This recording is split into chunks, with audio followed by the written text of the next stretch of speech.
ఈ చక్కటి సమయాన్ని నాకు ఇచ్చిన దేవదేవునికి మొదట మహిమ కలుగును గాక.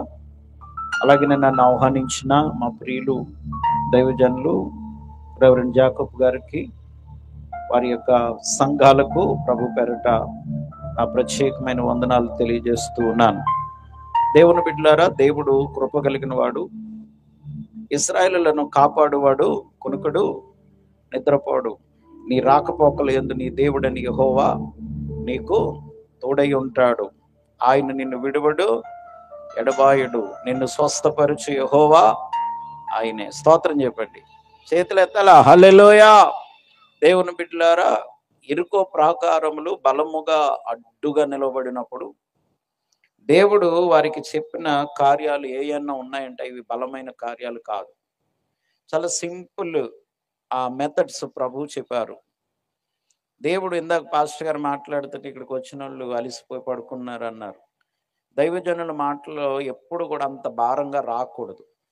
అంత భారంగా వచ్చాయంటే దైవజనుడు ఆవేదనను సంఘము తెలుసుకోవాలి. దేవుని బిడ్డలారా, దైవజనుడు అనేవాడు మన కొరకు నియమించబడినవాడు, ఏర్పరచబడినవాడు. దైవజనుడు మనల్ని చూసి శుభం పలకాలి కానీ అశుభము పలకూడదు. అంటే అశుభము పలికేలాగా మనము బ్రతకకూడదు. హల్లెలూయా.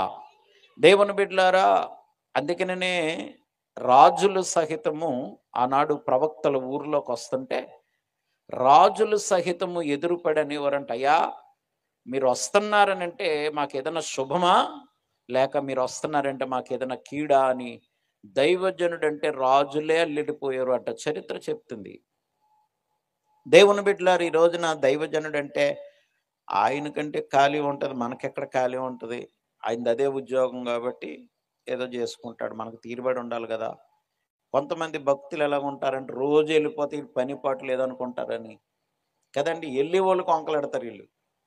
కనుక దేవుని బిడ్డలారా, దేవుని పని అంటే మనం చాలా ఆసక్తిగా ఉండాలి. దేవుని దగ్గరికి వెళ్ళడంలో సంతోషంగా వెళ్ళాలి. భక్తుడైన దావీదు గారు అంటారు, నీ మందిరమునకు వెళ్ళుదుమని జనులు నాతో అనినప్పుడు నా హృదయము సంతోషించింది అని చెప్పాడు. నీ మందిరమును గురించిన ఆలోచన నాకు వచ్చినప్పుడు నాకు క్రొవ్వు మెదడు దొరికినట్లుగా ఉంది అంటాడు. అంటే దావీదు గారు ఖాళీ మనిషా? దావీదు గారు పని పాట లేనోడా? అసలు ఇక్కడ ఉన్న మనం ఎవరమైనా దావీదు గారికి పోలిక? అలాంటి ఉన్నతమైన ఒక సుపీరియర్ పోస్ట్లో ఆయన ఉన్నాడు. రాజ్యములన్నిటికంటే పెద్ద రాజ్యం ఇశ్రాయేలుల రాజ్యానికి ఆయన రాజుగా ఉన్నాడు. దేవుని బిడ్డలారా, 12 గోత్రాలను ఆయన పరిపాలించేటటువంటి చక్రవర్తిగా ఆయన నిలబడితే అలాంటి రాజు సహితము దేవుని మందిరానికి వెళదామని జనులు అంటున్నారంట. జనులు ఎవరో? తన చేతి కింద బతికే వాళ్ళు వచ్చి, ఓయ్ దావీదు, మేము ప్రార్థనకు పోతున్నాం, వస్తావా అంటే, ఊరు బాబు ఉండుండ్రా, నేను కూడా వచ్చేస్తున్నాను అంటున్నాడంట. స్తోత్రం చెప్పండి, చేతులు ఎత్తాలా. హల్లెలూయా. నువ్వెవడో రాసులు, నా స్థాయి ఏంటి, నీ స్థాయి ఏంటి, నువ్వు నాకు గుర్తు చేయడం ఏంటి, నువ్వు ఖాళీ మనసు, నేను బిజీ పర్సన్ అన్నాడా? లేదు. వాక్యులు అక్కడ జనులు నన్ను పిలిచినప్పుడు నా హృదయం సంతోషించింది.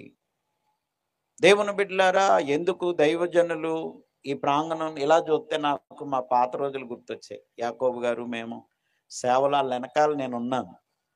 ఎందుకంటే వాళ్ళు సీనియర్లు, నేను వాళ్ళు ఎప్పటి నుంచో సేవ బలంగా చేసేవారు. నేను మధ్యలో వచ్చాను కానీ వాళ్ళ వెనకాల చూస్తే ఈ టెంట్లో ఈ కట్టిన్లు ఇవన్నీ నేను కట్టినయే ఒకప్పుడు. ఇందాక పిల్లలు చక్కగా వచ్చే చక్కగా రోల్ అయి నుంచి పాటలు పాడారు. అవన్నీ నేను చేసేసినయే. ఈ టెంట్లో ఈ బల్లలు ఏమైనా ఉత్తినొత్తాయి, మొయ్యాలంటే సావాలా. ఇవన్నీ డెకరేట్ చేసినయే, అన్నీ నేను చేసేసినయే. కనుక ఎక్కడ ఉన్నాను. హల్లెలూయా. దేవుని బిడ్డలు, నా దగ్గర బోల్డ్ మంది సేవకులు, బోల్డ్ అంత పని ఇవన్నీ జరుగుతున్నాయంటే నేను అక్కడి నుంచి వచ్చినోడిని. ఆ అన్నకి తెలుసు మా కోసం. కనుక ఏదైనా మనం చేసామనంటే ఇవన్నీ చూస్తే నాకు అనిపించింది, అన్న ఇంకా మానలేదు ఈ పనులని. చాలామంది మారిపోయాం, మేము మారిపోయాం. నేను పెట్టను ఇలాంటి.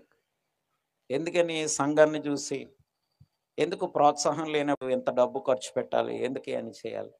సంఘాన్ని ఏదో వాక్యంలో నడిపిస్తే చాలు అన్న కాడికి వచ్చేసాను నేనైతే. కానీ దైవజనుడు ఇంకా ఆ భారంతోనే పనిచేస్తున్నాడు. ఈ తుప్పలన్నీ నరికించడం ఇదంతా శ్రమ. నేను రాజపూడి సంఘం చూశాను, మన్యవారిపేట సంఘం చూశాను, గుర్రపాలెం సంఘం చూశాను. నేను అన్ని సంఘాలకు వచ్చాను. ఎందుకు ఈ మాట చెప్తున్నానంటే, ఇది ప్రయాసతో కూడిందే కానీ ఎందుకు సంఘాన్ని స్థలానికి తీసుకొచ్చారంటే, అది పరిశుద్ధుల గుంపు.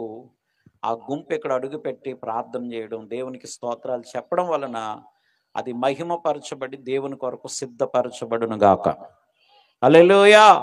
దైవజనుల యొక్క ఆలోచన, దైవజనుల యొక్క ప్రయాస వెనకాల ఉన్న ఆలోచన అది, కంటెంట్ అది. దేవుని బిడ్డలారా, మరి అలాంటప్పుడు నీ కాళ్ళు సుందరములని, నీ కాళ్ళు పవిత్రమైనవని, పరిశుద్ధమైనవని, నువ్వు చేతులెత్తటి ఈ స్థలానికి ఆశీర్వాదం అని నిన్ను ఎంచి నిన్ను పిలిచారంటే ఆ గౌరవాన్ని కాపాడుకోవాల్సింది ఎవరో? నువ్వు. గౌరవం ఇచ్చాం, దాన్ని నువ్వు నిలబెట్టుకోవాలా. అబ్బాయి లేదండి, నా కాళ్ళు ఎప్పుడు కాళ్ళండి, నా చేతులు ఎప్పుడు మురికి చేతులేనండి అంటే నిన్ను ఎవడింక బాగు చేయలేడు. హల్లెలూయా. దేవుడు నిన్ను ఒక పవిత్రమైన బిడ్డగా ఈ స్థలంలో నిలబెట్టాడు. ఆమెన్. దేవుని బిడ్డలారా, మీరు చేతులెత్తుట నాకు సాయంకాలపు నైవేద్యం. ఇలాగ గుమ్ముగా చేతులెత్తే చోటు ఏది ఉంటుందంటే ఇలాంటి సభలే. కనుక దేవుని బిడ్డలారా, దీన్ని ఒక ఆపర్చునిటీగా, దీన్ని ఒక భాగ్యముగా మనం ఎంచుకుని రావాలి, కానీ నిన్నెవరో తోలుకొత్త ఇక్కడికి రాకూడదు. హల్లెలూయా. కనుక దేవుని బిడ్డలారా, అలనాడు ఇశ్రాయేలు యొక్క జీవితంలో దేవుడు చేసిన ఘనమైనటువంటి కార్యాలు మన పక్షముగా జరగాలంటే వారు పాటలు పాడి స్తుతిస్తూ ఉంటేనట ఎరుకో గోడలు కుప్పకూలిపోయాయి. హల్లెలూయా. దేవుని బిడ్డలారా, మన దేవుడు సర్వశక్తి కలిగిన వాడు. ఆయన బిడ్డలను ఆయన ఆయాసపరిచేవాడు కాదు. దేవుని బిడ్డలారా, వాళ్ళ భుజాల మీద భారం పెట్టేవాడు కాదు. అందుకని భారము యెహోవా మీద మోపము, ఆయన నిన్ను ఆదుకుంటాడు అన్నాడు దావీదు భక్తుడు. దేవుని బిడ్డలారా, నీ భారాలను తీసివేసేటటువంటి చోటు దేవుని మందిరం. నిన్ను ప్రోత్సహించి నిన్ను బలపరిచేటటువంటి చోటు దేవుని మందిరం. నీ వ్యాధి బాధల నుంచి నిన్ను విడుదల చేసేది దేవుని మందిరం. నీ చింత తన చింతగా తన మీద వేసుకునే చోటు కూడా దేవుని మందిరం. హల్లెలూయా. ఈ రోజున ఆ చింతలన్నీ మోయడానికి ఇంటికాడే కూర్చుంటున్నావు, కానీ ఆ చింతలన్నీ తీసివేసే దేవుని దగ్గరికి మనము రాలేకపోతున్నాం. ఇది ఒక నిజంగా చెప్పాలంటే ఆక్షేపణ మనకి. ప్రభు అయినటువంటి దేవుడు అన్న మాట, మీ వలననే కదా నా నామము అన్యజనులు ఎదుట దూషింపబడుతుంది. మీరు తీరముంటే ఎవడంటాడు మనల్ని? దేవుని బిడ్డలారా, మనమే రథసారులము, యుద్ధ వీరులము, దేవునిని మహిమపరిచేటటువంటి యాజక సమూహము, అన్ని మనమే. కానీ మనమే తీరం లేనప్పుడు దేవుని బిడ్డలారా, ఒక అన్యుడు మన గురించి మాట్లాడడంలో తప్పు ఏమీ లేదని నా భావం. ఎందుకంటే నువ్వు కరెక్ట్గా లేవు. కనుక దేవుని బిడ్డలారా, ఏదన్నా రేషన్ ఇస్తున్నారన్నారు అనుకోండి, ఎంత సులువుగా పోతారో. రేషన్ ఆర్న కూడా ఇట్టారు వాళ్ళు కదండి, కీం కీం అనిపిస్తున్నారు. ఆ సౌండ్కి వెళ్ళకపోతే ఇవాళ ఇవ్వకపోతే రేపు ఇవ్వడన్న కాడికి పోతున్నాం. కానీ నిన్ను రక్షించే దేవుని దగ్గరికి, నిన్ను స్వస్థపరిచే దేవుని దగ్గరికి, దేవుని బిడ్డలారా, నీ చింతలన్నీ తీసివేసే దేవుని దగ్గరికి మనం రాలేకపోతాం. ఈ రాత్రి నా ఆలోచన ఏంటి అంటే, ఏ ఇంటి గుమ్మాన్ని మనం తట్టినా ఏదో దుఃఖం ఆ ఇంట్లో ఉంటుంది. ఏ ఇంటి తలుపులు మనం తట్టినా ఇంటిలో ఏదో బలహీనత ఉంటుంది. అందుకే మత్తయి సువార్త 11:28 అంటాడు, ప్రయాసపడి భారం మోసిన జనులారా నా యొద్దకు రండి. అంటే మనుషుల యొక్క హృదయాలలో ఏదో తెలియని భారాలు, తెలిసిన భారాలు చాలా ఉన్నాయి. హల్లెలూయా. దేవుని బిడ్డలారా, నువ్వు ఏ భారముతో వచ్చినా, ఏ సమస్యతో వచ్చినా, ఇదిగో ఈ స్థలంలో నువ్వు ఎప్పుడైతే అడుగు పెట్టావో ఆ బాధ్యతలన్నీ, భారాలన్నీ తన భుజస్కంధాల మీద వేసుకునే యేసయ్య ఈ ప్రాంగణంలో నీ కోసం ఎదురు చూస్తూ ఉన్నాడు. నమ్మితే గట్టిగా స్తోత్రం చెప్పండి, గట్టిగా చెప్పాలి. హల్లెలూయా, హల్లెలూయా. దేవుని బిడ్డలారా, ఇది దేవుని పని కొరకు ఏర్పరచబడిన చోటు. ఇది దేవుని స్థలమే గాని మరొకటి కాదు. ఆమెన్. కనుక దేవుని బిడ్డలారా, మరి ఈ స్థలాన్ని దేవుని మహిమతోనో లేక దేవునికి చెల్లించే స్తుతులతోనో ఈ పనిని ప్రారంభించాలని దైవజనులు పూనుకుని కోటలు పెట్టారు. పనిని ఆయనకు పని లేక మీకు పనులు లేవని కాదు, ఒక ఉద్దేశంతో ఏర్పాటు చేయబడినవి గనక ఈ 3 దినాలు పండుగలు, ఈ స్థలంలో స్తుతులు, స్తోత్రాలు, దేవునికి మహిమ, ఈ కార్యక్రమాలు అయితే ఈ స్థలం అంతా కూడా దేవుని మహిమతో కప్పబడి ఉంటది. దేవుని బిడ్డలారా, దేవుని కొరకు ఈ స్థలము సిద్ధపరచబడి ఉంటది. భవిష్యత్తులో ఈ స్థలంలో ఒక ఉన్నతమైన మందిరం కట్టబడుతుంది. హల్లెలూయా. ఎందుకో తెలుసా? నా మందిరము సమస్త జనులకు ప్రార్థనా మందిరం అన్నాడు మార్కు సువార్త 11:17లో. కనుక ఇక్కడికి ఒక కులము, ఒక మతము కాదు, సమస్త జనులు రావాలి. అంటే అందరికీ దేవుడు ఆయనే. హల్లెలూయా. దేవుని బిడ్డలారా, ఆయనకి కులము లేదు, మతము లేదు. ఎందుకనంటే ఆయన దేవుడు లోకమును ఎంతో ప్రేమించెను. ఆయన అందరినీ ప్రేమిస్తున్నాడు. నువ్వు నమ్మినా నమ్మకపోయినా, ఒకవేళ మానవులుగా మనం కులమడ్డెట్టుకుని నేను ఆ కులస్తున్నా, ఏ కులస్తుడికైనా ఆయన దేవుడే. ఆయన ఒకరికి ప్రేమగాను ఒకరికి విరోధిగాను ఆయన లేడు. కనుక దేవుని బిడ్డలారు, ఈ రాత్రి ఆ ప్రభువు దగ్గరికి మనము రావాలి. మనుషుల్లో ఉన్నటువంటి చింతలన్నీ తీసివేసుకోవాలి. నీవు సంతోషంగా నవ్వాలన్నా, నువ్వు సంతోషంగా బ్రతకాలన్నా, ముందు నీ హృదయంలో కరుడుగట్టినటువంటి చింతలన్నీ తొలగిపోవాలి. ఆమెన్. దేవుని బిడ్డలారు, ఒకరోజు 2 పక్షులు మాట్లాడుకుంటున్నాయంట ఒక చెట్టు మీద ఉండి. ఏమని మాట్లాడుకుంటున్నాయంటే, ఎందుకు ఈ మనుషులు ప్రతిదానికి ఆందోళన చెందుతారు? వింటున్నారా? ఎందుకు ఈ మనుషులు ప్రతిరోజు ఆందోళన చెందుతారు? ఎందుకు మాటి మాటికి ఏడుస్తారు, కంగారు పడిపోతారు అని ఒక పక్షి మాట్లాడుతుంటే, దేవుని బిడ్డలారా, రెండవ పక్షి ఇలాగ అంటుందంట. ఏమనో తెలుసా? మనకిలాగా వారికి పరలోకపు తండ్రి లేడేమో. హల్లెలూయా. మనకిలాగా వారికి పరలోకపు తండ్రి లేడేమో, అందుకే అంత కంగారు, వీళ్ళకి అంత భయము అని ఆ పక్షి అన్నదంట. నిజమే దేవుని బిడ్డలారా, పరిశుద్ధ గ్రంథంలో చూడండి, మత్తయి సువార్త 6వ అధ్యాయము 25వ వచనాన్ని మనం చదివితే అక్కడ రాయబడిన మాట, అందువలన ఏమి తిందుమో ఏమి త్రాగుదుమో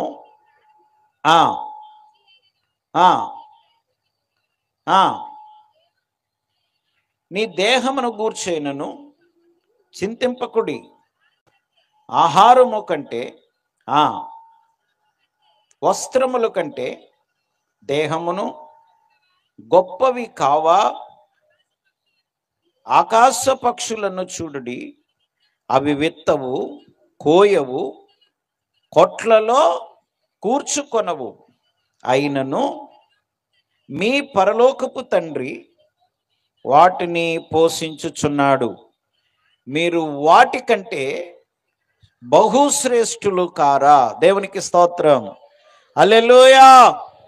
దేవుని బిడ్డలారా, మనం ఆరాధించేటటువంటి దేవుడు ఈ రాత్రి నీకు సెలవిస్తున్న మాట, దేవుని బిడ్డలారా, అరకొర సహాయం పొందుతున్నటువంటి పక్షులే దేవుడిచ్చినటువంటి సహాయముతో అంత సంతోషంగా బ్రతుకుతూ ఉంటే, లేక తృప్తిగా బ్రతుకుతుంటే, దేవుని బిడ్డలారా, మరి దేవునికి సమస్తమైనటువంటి మనం ఎందుకు ఎంత నిర్లక్ష్యంగా, ఎంత దుఃఖకరంగా మనం బ్రతుకుతున్నామని అంటే, అవి దేవుని మీద ఆధారపడినట్లుగా మనము దేవుని మీద ఆధారపడట్లేదు. హల్లెలూయా.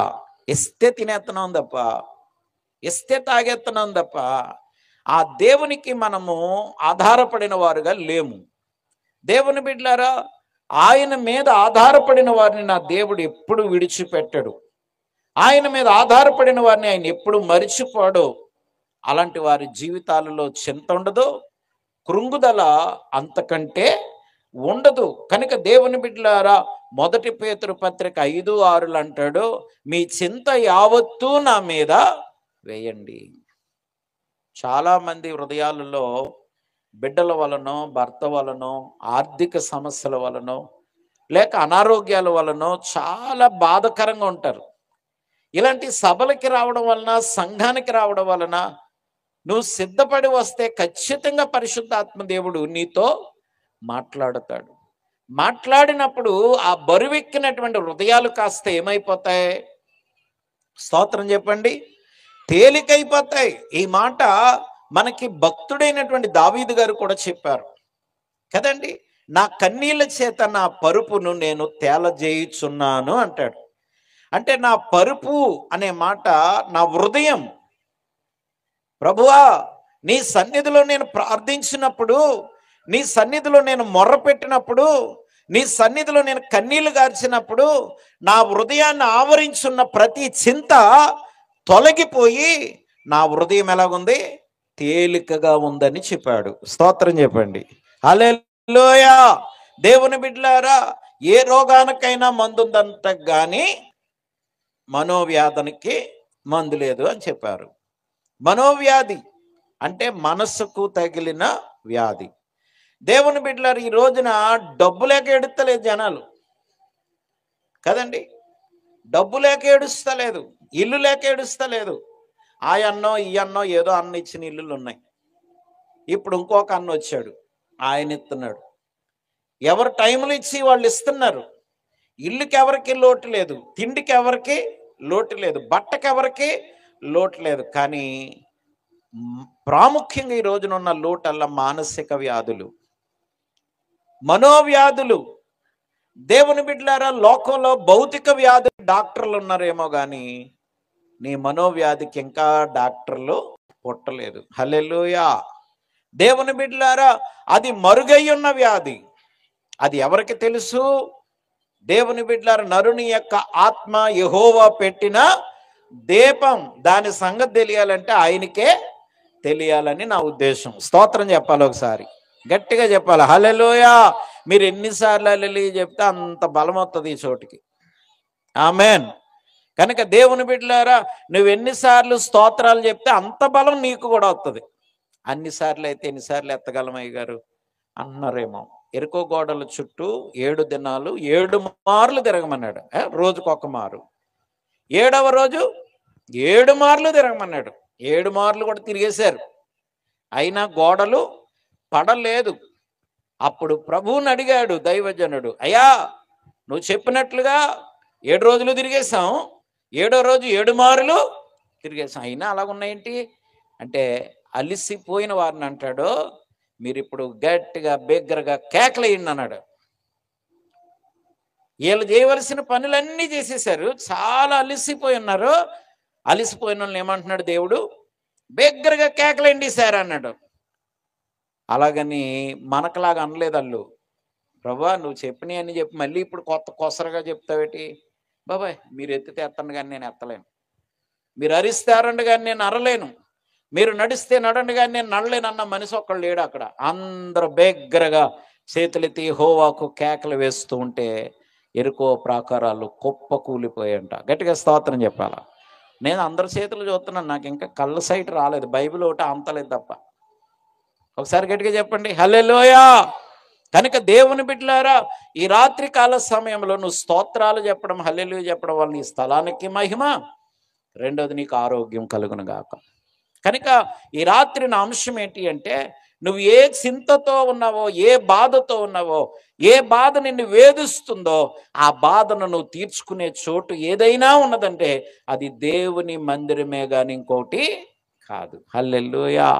లక్షల రూపాయలు తగిలేసి హాస్పిటల్ కన్నా తిరుగుతున్నాం కానీ లక్షణమైన మందిరంలోనికి వచ్చి మోకరిల్లి ప్రార్థన చేయడం లేదు. దేవుని బిడ్డ లక్షల రూపాయలు ఖర్చు పెట్టి హాస్పిటల్ అంటే తిరుగుతుంటాడు, ఎంత ఫైల్ ఎత్తాడు కదండి. అదేదో సూట్ కేసులా ఫీల్ అయిపోయి మెయిన్ రోడ్లో పెట్టుకుని ఇలా తిరుగుతున్నారు, ఇలా ఊపుతున్నారు దాన్ని. మళ్ళీ దాని పేరు మీద స్కానింగ్ సెంటర్ అనో హాస్పిటల్, ఆడికి ఏం కావాలో అన్ని రాసేసుకుంటున్నాడు. ఎవడాడు? ఆ డాక్టర్ అన్నవాడు. ఆడి పబ్లిసిటీ అంతా ఉంటే నువ్వు ఊరంతా ఊపితే తిప్పేస్తున్నావు దాన్ని. అదేమన్నా సూట్ కేసా లేకపోతే బంగారం ఏమైనా కొనుక్కున్న నెక్లెసా? నువ్వు హ్యాపీగా తిరిగేసి తిప్పేయడానికి. అది ఒకప్పుడు ఇలా మడుచుకునే వాళ్ళం, చిన్నది ఉండేది ఫైల్.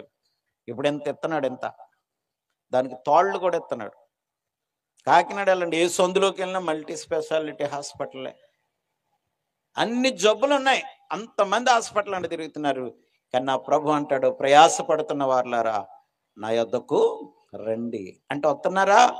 దైవజనుడు వీధులంటే తిరుగుతున్నాడు, అమ్మా మందిరానికి రండి, మీకోసం మేము ప్రార్థన చేస్తాం, మీరు మాకేమివ్వద్దు, మీకోసం మేము ఏడ్చి ప్రార్థన చేస్తాం, ప్రభువుకి అప్పగిస్తాం, మా సంఘం మీ కొరకు ప్రార్థన చేస్తుంది, మేము మీ కొరకు ఏడుస్తామంటే కూడా నువ్వు ఏడితే ఎవరి కోసమని ఏడు, కానీ మేము కాకినాడ వెళ్ళి ఏడుస్తాం అంటున్నారు, లేకపోతే ఇలా రాజమండ్రి పోయి ఏడుస్తాం అంటున్నారు, లేకపోతే ఇలా గోకవరం పోయి ఏడుస్తాం అంటున్నారు, కానీ దేవుని దగ్గర మాత్రం ఏడడానికి ఈరోజు మనిషి లేడు.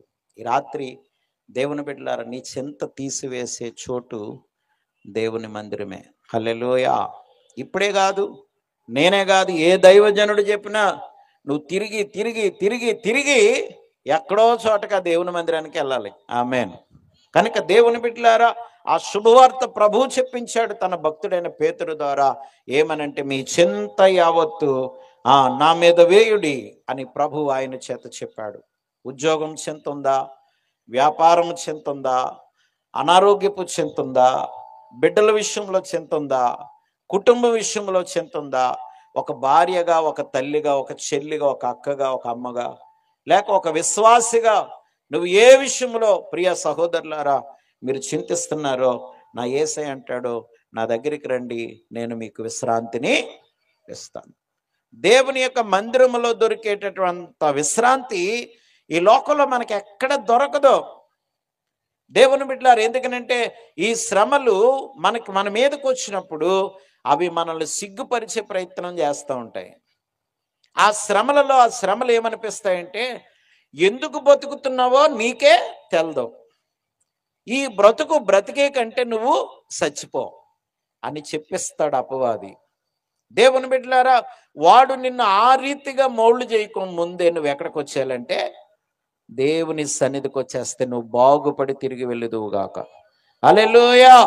అందుకనే సామెతల గ్రంథకర్త అంటాడు కదా, సొలొమోను 24:10లో, శ్రమ దినమున నీవు కృంగిన ఎడల నువ్వు చేతకానోడు అయిపోతావు. ఎవరి దగ్గర చేతకానోడువు? ఒకటి లోకస్తుల దగ్గర, రెండవది అపవాది అయిన సాతానుడి దగ్గర. దేవుని బిడ్డలారా, దేవుని దగ్గరికి ఎప్పుడైతే మనం వస్తామో దేవుడు మనల్ని బలపరుస్తాడు. ఆ కృంగుదలలో నీకు ధైర్యాన్ని ఇస్తాడు.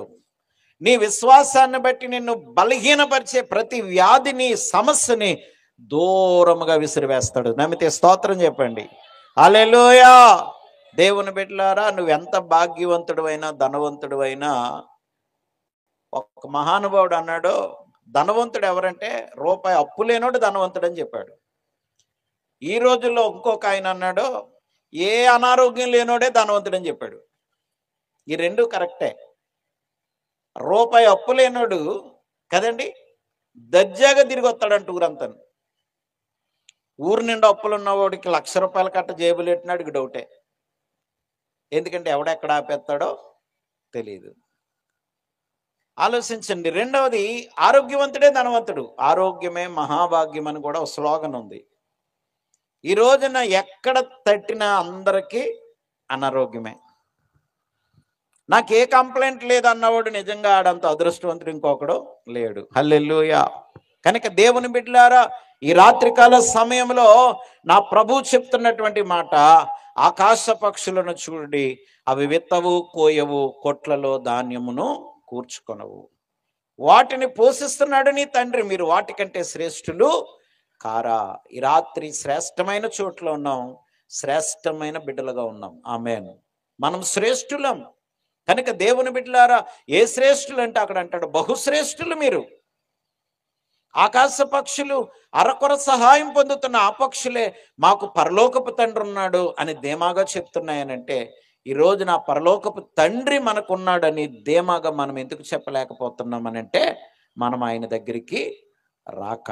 ఆమేన్. మనం ఆయన దగ్గరికి రాక. దేవుని బిడ్డ, ఆ చింత ఎంత బలహీనమైనదని వాక్యం చెప్తుందంటే, అది నిన్ను మొదట బలహీనలు చేస్తుంది, అనారోగ్యం చేస్తుంది, ఆత్మహత్యకు తీసుకెళ్ళిపోద్ది, అసమర్థుని చేస్తుంది, మానసిక రోగిగా నిన్ను నిలబెడుతుంది. ఏది? చింత. చెప్పండి, చింత. పేతురు 1 పత్రిక 5:6 చెప్పిన మాట, మీ చింత యావత్తు నా మీద వేయుడి. ఆ చింత నిన్నంత బలహీనుణ్ణి చేస్తుంది. నరేంద్ర మోడీ గారు టైము స్టార్టింగ్లో మనకి ఇది జరిగింది కదా, డబ్బులు మార్పిడి జరిగింది. పాత నోట్లన్నీ ఆపేసి కొత్తగా 2000 నోట్లు రిలీజ్ చేశారు ఆ టైంలో. ఆ టైంలో ఒక అమ్మగారు డబ్బును దాచుకుంటుందంట, పెద్ద ఆవిడ. ఎప్పటి నుంచో బ్యాంకులోకి వేస్తే తెలిసిపోద్దని రూ. 1000 నోట్ల కింద అన్ని దాచుకుని దాదాపు 11 లక్షలు ఎంతో ఆవిడ దాచుకుందంట. ఎవరికి తెలదు, ఎక్కడ దాచిందో కూడా మహాతల్లి తెలదు. ఈలోపు త్వరగా మీ డబ్బు బ్యాంకుకి జమ చేయండి, లేదనంటే ఆ డబ్బులు మారవు, పలానా తారీఖు అని ఒక డెడ్ లైన్ పెట్టారు. ఆ టైంలో బ్యాంకులకు వెళ్తే మన దగ్గర ఏమన్నా లెక్కలేని డబ్బు, గవర్నమెంట్కి లెక్క చెప్పని డబ్బు ఉంటే ఖచ్చితంగా ఎక్కడి నుంచి వచ్చింది అని అడుగుతారు కూడా, పుకార్లు వచ్చి. ఈ టైంలో అమ్మగారికి భయమట్టుకుంది. నాలాటోడిని నీలాటోడి దగ్గరికి పరిగెట్టి, బావు ఇది ఏం చేయాలని అంటే, అమ్మ నీకు దండం అమ్మాయి, ఆ డబ్బులు మా మీద అటుకు మమ్మల్ని పోలీస్ స్టేషన్లో ఎడతారమ్మాయి అని వారు అంట. ఈవిడి తెల్లారితే ఈవిడ ఉద్యోగం ఏంటంటే తెలిసిన వాళ్ళందరి దగ్గరికి వెళ్ళి, బాబు నా దగ్గర కొద్దిగా డబ్బులు ఉన్నాయి, ఏం చేయాలో తెలుస్తలేదు, ఎక్కడికి వెళ్ళాలో తెలుస్తలేదంటే ఎవరు ఆవిడ్ని యాక్సెప్ట్ చేయలేదు. ఆవిడకి సరైన సమాధానం చెప్పలేదు. రోజుల దగ్గరికి వచ్చేస్తున్నాయి, ఈవిడ బెంగడేసుకుంది. ఒక మానసికమైన చింత. ఎందుకంటే తినకుండా, తాగకుండా, ఎవరికి ఇవ్వకుండా చాలా జాగ్రత్తగా బోల్డ్ అన్న ఆలోచనలతో ఆ డబ్బు దాచుకుంది. కానీ ఈ రోజున అది ఒట్టి కాగితాలుగా మారిపోతుంది. ఈ ఆలోచన ఆమెని ఒక మెంటల్ డిజార్వ్లోనికి తీసుకెళ్ళిపోయింది. మంచం మీద అడిపోయింది. ఆ రోజు వచ్చి ముందు రోజు చచ్చిపోయింది. దేవుని బిడ్డలారా, ఎందుకు చచ్చిపోయిందంటే ఆవిడ తెగులు కొట్టదంటే కాదు, కేవలం చింత. మనస్సులో బయలుదేరిన, చెప్పండి, ఒక చింత. ఈ రోజున బిడ్డలకి భవిష్యత్తు లేదనే ఒక చింత, బిడ్డకి పెళ్లి చేయలేదన్న ఒక చింత. మా చర్చిలో పాప ఉంది, అమ్మాయికి థైరాయిడ్ వచ్చింది. ఇక్కడ గొంతు థైరాయిడ్ ఏదో, ఈ మెడంతలాగా పైకి వచ్చేసేది. నలుపే కానీ అమ్మాయి చామన సాయకుండా చాలా చక్కగా ఉంటుంది, నవ్వితే చాలా అందంగా ఉంటుంది. కానీ ఒక రకమైన నలుపు వచ్చేసింది అమ్మాయి. ఆ వ్యాధికి నల్లబడిపోయింది. ఎప్పుడు మాకు పరిచర్యలో మాకు అలాంటి పిల్లలు చాలా మంది ఉన్నారు. అందులో ఒక అమ్మాయి, వాళ్ళు తిరగడం మాతో, వాళ్ళ టైం అయ్యాక వాళ్ళు పెళ్లి చేసేస్తాం, వాళ్ళు వెళ్తే జూనియర్ వచ్చి మళ్ళీ సీనియర్ రావడం, మళ్ళీ సీనియర్ పెళ్లి చేసేస్తే మళ్ళీ జూనియర్ రావడం, ఇలాంటి వాళ్ళు నాకు సంఘాల్లో చాలా మంది ఉంటారు. అందులో ఒక అమ్మాయిని అనేవారు, దీనికి పెళ్ళి అవుతుంది ఏంటి, ఎవడు చేసుకుంటాడు, ఇంకా అవదో అనేవారు. ఎవరు అనుకుంటున్నారు, అన్నవాళ్ళు అన్యులు కాదు.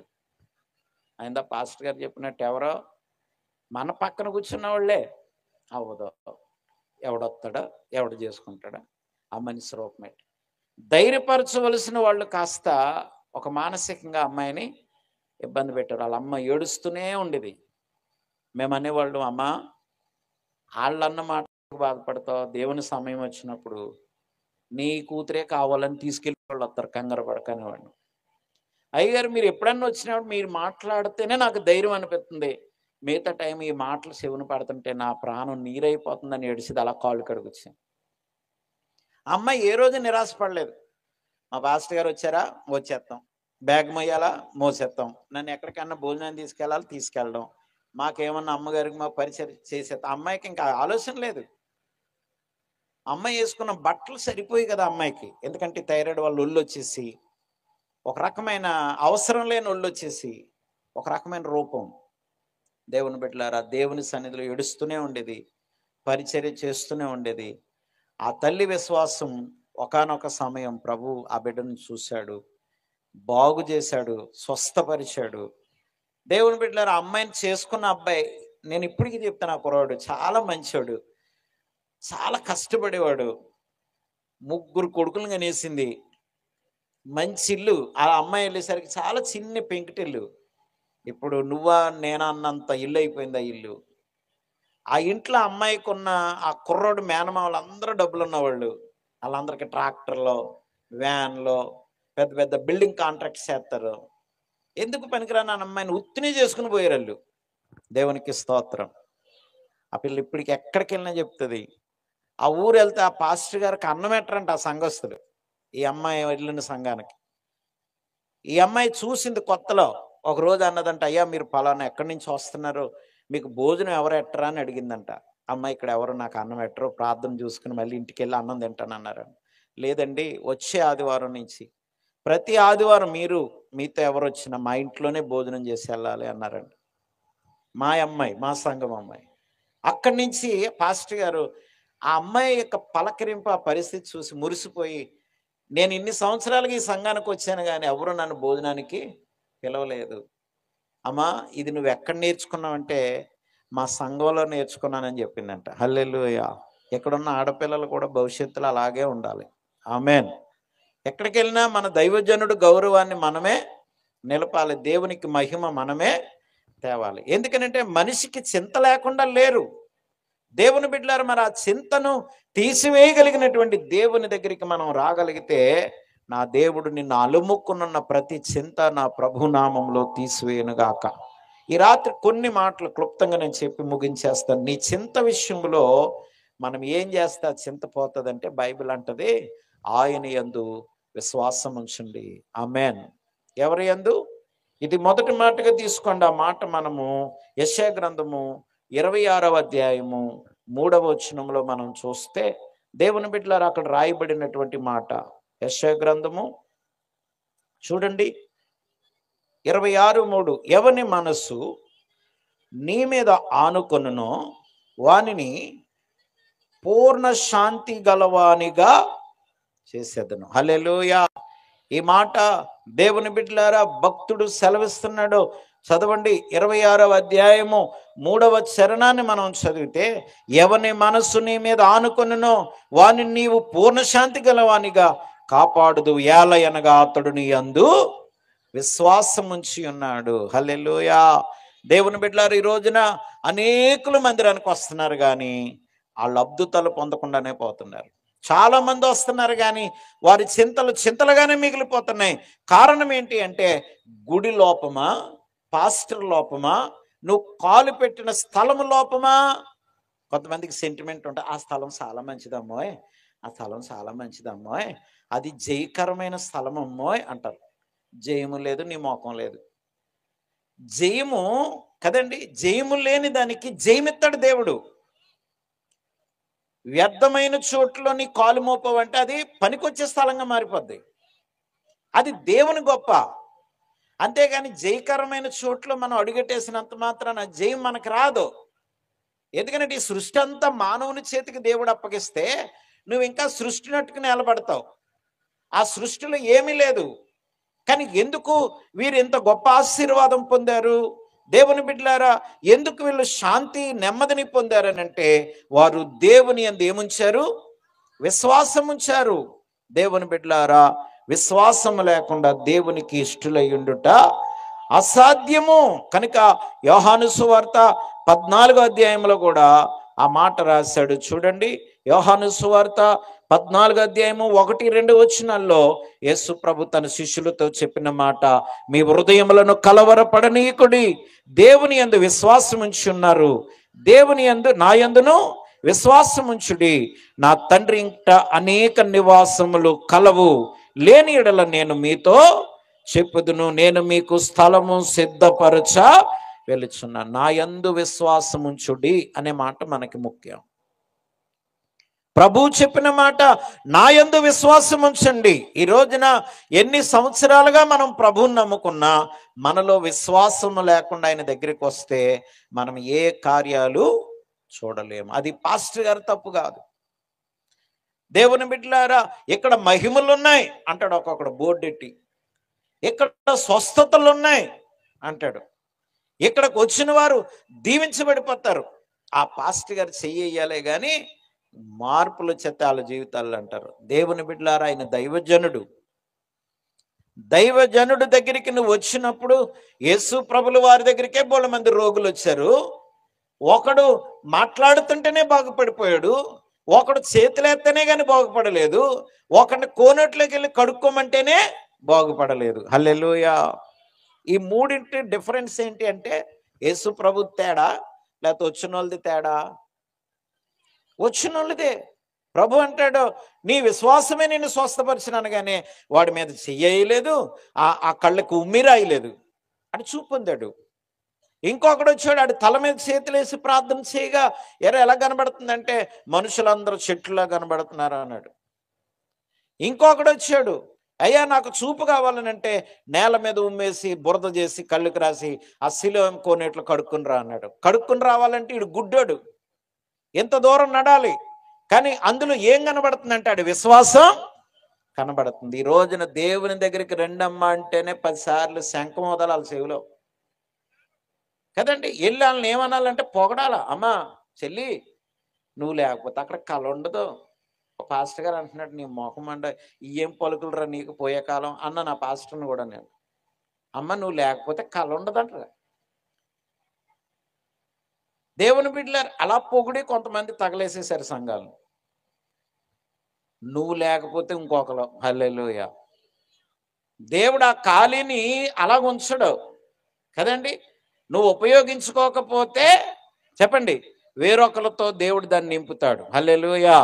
యేసు ప్రభుల వారు మట్లాది వారం నాడు యెరూషలేము వెళ్ళినప్పుడు అక్కడున్న పరిసయ్యులు శాస్త్రులు ఓరవలేక ఏమన్నారు, అయ్యా కొంచెం నెమ్మదిగా రండి, ఎందుకు అంత గట్టిగా అరిచేస్తున్నారు, నెమ్మదిగా చెప్పండి, జై హో అన్న మాట, ఓసన్నా జై అనే మాట కొంచెం నెమ్మదిగా చెప్పుకోండి అన్నారు.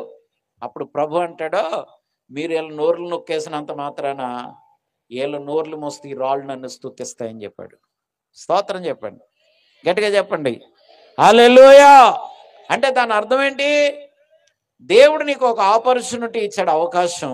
ఈ రాత్రి ఈ 3 దినాలు ఆయన సన్నిధిలోనికి వెళ్ళి ఆయనను స్తుతించి ఆయనకి జయధ్వనులు చేయటం ద్వారా ఆయన మహిమపరుచుతాడు. అందులో భాగం నీకు అప్పగించాడు.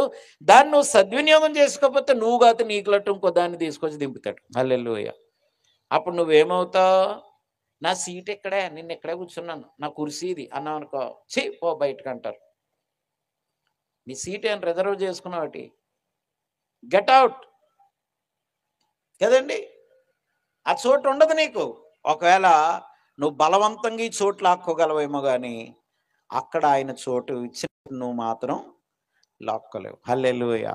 నీ ఇమేజ్తోనో నీ బలగంతోనో లేక నీకున్న పాపులేషన్తోనో లేక నీకు వెనకాల ఉన్న బ్యాక్గ్రౌండ్తోనో ఆ ప్లేస్ మళ్ళీ ఎక్కడి నుంచి రోజు ఎక్కడ కూర్చుంటున్నాను ఆయన ఇది వెళ్దా ఎవరికే, మళ్ళీ పాస్టర్ గారు ఎందుకు అందులోని ఎంతో కొంత మమ్మల్ని అందులో తొయ్యాలి కదండి. ఆయనకి ఇది వెళ్దా రోజు నేను ఎక్కడే కూర్చుంటానేనండి అంటే ఆయన అంటాడు, అమ్మ ఏదో పడండి, నన్ను ఎందుకు కలుపుతావు, అమ్మ ఫోన్లో అమ్మకి ఇచ్చేయండి అంటాడు, గొడవ ఎందుకని. కానీ దేవుని బిడ్డలారా, దేవుడు నిన్ను ఒక పాత్రగా నిన్ను ఈ స్థలానికి తీసుకొచ్చాడు కనుక నిన్ను నీ జీవితంలో అలుముకొనున్న ప్రతి చింత తీసివేయటానికి ప్రభు అంటాడు, నా యందు నీరు విశ్వాసం ఉంచండి. దేవుని బిడ్డలారా, విశ్వాసం ఉంచిన వారు ఆ కీడు నుంచి లేక బాధ నుంచి విడుదల పొందుతారని చెప్పాడు. దేవుని బిడ్డలారా, దేవుని యొక్క వాక్యంలో పౌలు గారిని మేలు చేసినందుకు, పౌలు గారు దేవుని యొక్క సువార్తను ప్రకటించడానికి దేవుని బిడ్డలారా అపోస్తల కార్యములు 16వ అధ్యాయము 18-19 వచనాలు మనం చదివితే ఆయన సువార్త చేయడానికి వెళితే ఆ దేశం లేక ఆ ప్రాంతం అంతా దెయ్యాలతో నింపబడి ఉందంట. ఆ నింపబడినటువంటి ఆ ప్రాంతంలో ఆ దెయ్యాల చేత సోది చెప్పుకుని వాళ్ళ జీవనాన్ని గడుపుతున్నటువంటి కాలంలో పౌలు శీలలు దేవుని మాటలు చెప్పగా మాటలు విని రక్షించబడి దెయ్యాలని పారిపోతే ఆ ప్రజలందరూ కూడా మా బతుకులను పాడు చేసేసేవరా పౌలా అని ఎవరి మీద తిరగబడిపోయారు?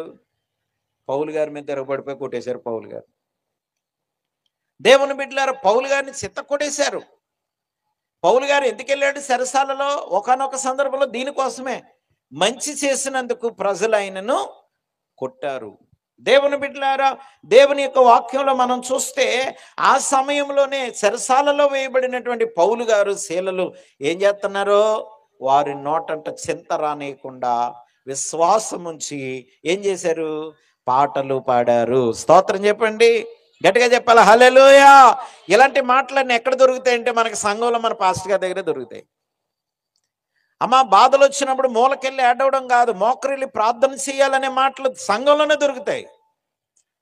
బాధలు వచ్చినప్పుడు ఏడవడం కాదు, దేవుణ్ణి స్తుతిస్తూ పాడు అనే మాటలు ఇక్కడే దొరుకుతాయి. నీకు ఇంకెవడో చెప్పడా లోకంలో. ఆ అనుభవంలో పెరిగిన వాడు గనక పౌలు శీల చెరసాలలో శరీరమంతా చీరేసి బెత్తాలతో కొట్టేస్తే ఆ భయంకరమైనటువంటి బాధలో కూడా దేవుని బిడ్డలారా వారు దేవుని స్తుతించారు. భయంకరమైనటువంటి మరణాపేక్షతో ఉన్నటువంటి ఏలియా బద్రీ వృక్షం కింద కూర్చుని ఏడుస్తున్నాడు. ఎంత మట్టుకు చాలు, నా జీవితం ఎంత మట్టుకు చాలు, నేను బ్రతికిన దినాలు చాలు, నేను మా పితరుల కంటే గొప్పవాడును కాను, నన్ను చంపే చంపే చంపే అని ఏడుతుంటే దేవుని దూత వచ్చింది. దేవుని బిడ్డలారా, మొదటి రాజుల గ్రంథం 19వ అధ్యాయము 4వ వచనంలో ఆ మాటలు రాయబడ్డాయి. కనుక దేవుని బిడ్డలారా, ఎప్పుడైతే దేవుని దూత వచ్చిందో దూత ఆ వ్యక్తి బలపరిచింది, విశ్వాసంలో బలపరిచింది. అయ్యా, ఆ ఒక బలహీనరాలైన ఒక స్త్రీకి నువ్వు ఎందుకు భయపడిపోతున్నావు, అంతకంటే గొప్పవాడు కదా నీ దేవుడని బలపరిచినప్పుడు అది తీసుకొచ్చిన ఆహారము తిని ఆ నీళ్లు తాగి బహుబలము పొంది దేవుని బిడ్డలారా బలవంతుడై లేచి నిలబడి తన నడుముకు దట్టిని కట్టుకుని 40 దినములు నిర్విరామ ప్రయాణం చేయగలిగాడు ఏలియా. హల్లెలూయా. సమస్యలు వచ్చినప్పుడు, దేవుని బిడ్డలారు చింతలు ఎక్కువైపోయినప్పుడు, వేదనలు ఎక్కువైపోయినప్పుడు, మానసికమైన సమస్యలు మనల్ని వెంటాడుతుంటున్నప్పుడు నువ్వు విశ్వాసం ఉంచాలి. ఎవరి మీద? దేవుని మీద. దేవుని బిడ్డలారా, ఒక చిన్న సమస్యకే బదిరి వృక్షం కింద కూర్చున్నాడు ఈయన. ఈ రోజున ప్రతి కుటుంబంలోనూ సమస్యలు ఉన్నాయి. సమస్యలు లేనోళ్ళు లేరు, కానీ ప్రార్థించేవారు లేరు. సమస్యలు ఉన్నవారు ఉన్నారు, కానీ ప్రార్థించేవారు లేరు. మా ఇల్లు పచ్చగా ఉండాలని కోరుకుంటున్నావు తప్ప ఆ పచ్చగా ఉండడానికి మోకరిల్లి ప్రార్థన చేసేవారు లేరు. అర్ధరాత్రి దాకా భర్తకో ఫోను, భార్యకో ఫోను, బిడ్డలందరికీ ఒక ఫోను. దేవుని దయ వల్ల గవర్నమెంట్ ఇచ్చిన డబ్బులతో మొన్నటిదాకా కొనుక్కున్నారు. ఇప్పుడు అవి ఆగినా ఆర్థికపరమైన ఇబ్బందులు లేవు కాబట్టి సీటో పాటో వేసుకున్న ఫోన్ కొనుక్కుని పిల్లలకి గిఫ్ట్గా ఇస్తున్నారు. మీరే తగలడిపోండ్రా మీ చేతులారా, మా చేతులతో మేము ఎలాగ తగలేయలేము అని ఇస్తున్నారు. ఫోన్లే, ఫోన్ అవసరమే, కానీ అవసరానికి మించి వాడుతున్నారు కనుక అర్ధరాత్రి దాకా ఫోన్లు పట్టుకుని దేవుని బిడ్డలారా దానితో చాటింగ్లు చేసేవాళ్ళు, దాంతో మాట్లాడుకునే వాళ్ళు చాలామంది ఉన్నారు. అందులో కొన్ని నిమిషాలైనా ప్రార్థన చేస్తున్నారా అంటే నీ చింత ఫోన్ తీసివేయదు, నీ చింత దేవుని బిడ్డల నీ టీవీ తీసివేయదు, నీ చింత నీ ఇంట్లో ఉన్న వాళ్ళు తీసేయరు, కానీ నా యేసయ్య ఒక్కడే తీసేయగలడు. ఆమేన్. కనుక మనం ఏం చేయాలా? ఆయన యందు విశ్వాసం ఉంచాలా. కనుక దేవుని బిడ్డలారా, రెండవ మాట మీకు గుర్తు చేస్తాను. మొదటిది, మన చింతలు పోవాలంటే ఆయన యందు విశ్వాసం ఉంచాలి. రెండవది, ఆయన రాజ్యమును నీతిని మనం వెతికినట్లయితే మన చింతలన్నీ తొలగిపోతాయి.